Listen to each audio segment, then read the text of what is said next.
in life situations, whether it is in business, in job, in any kind of situations, you are interacting with a lot of people. Maybe your subordinates, maybe your friends, and sometimes your subordinate may make a mistake, your partner may make a mistake, your friend may make a mistake, and you may have to criticize. Otherwise, how will he know? How will he get corrected? So criticism is required. But only thing is that I have seen in my life, and you all must have experienced, that most of the criticisms end up losing relations. Most of the criticism end up in negative, destructive discussions which end up losing relationships. So let us follow certain rules for criticism. I generally recommend people to have a rule of 3 when it comes to criticism. So first, I would rather say is that you have to understand that you are going to criticize an action, not a person. Never criticize a person, criticize his action, or try to give him some suggestions by which he can correct that action. So never say that you are wrong. You can very well point out that particular action which needs to be corrected and say that, this is one area which needs correction. So never criticize a person, criticize the action.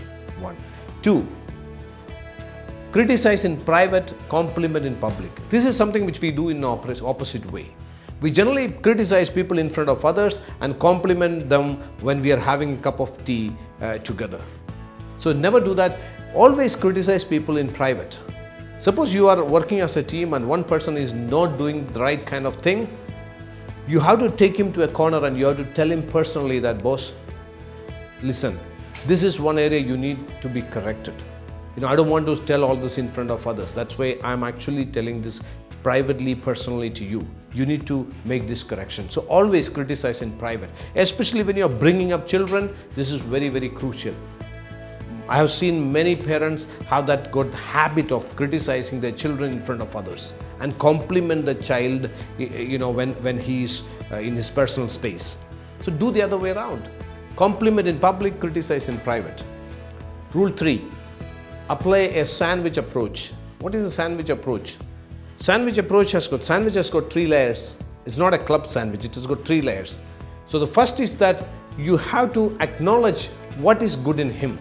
You have to tell that, listen, I always appreciate the kind of commitment you show towards your job. So that's the first layer. Second, you say where he needs correction. One or two of his actions where he requires correction, point out that. Then third, you have to complete that sandwich with a compliment, or rather an expectation statement. Because whenever you criticize anybody, that person has got a question in his mind that why you are criticizing. So always remember that you have to close that sandwich. The last slice should be an expectation. Listen, why I am telling all this is because I have got high level of expectation. You can come up very high in your life. That's why I thought of pointing out this to you. So once you make this correction, I can tell you that people would love you and you can grow big in your life. So this is a sandwich approach where you are actually starting with a good thing, then your correction, then your expectation. So apply this rule of 3 in whenever you want to criticize or correct a person. I can tell you the criticism always gets converted into a compliment.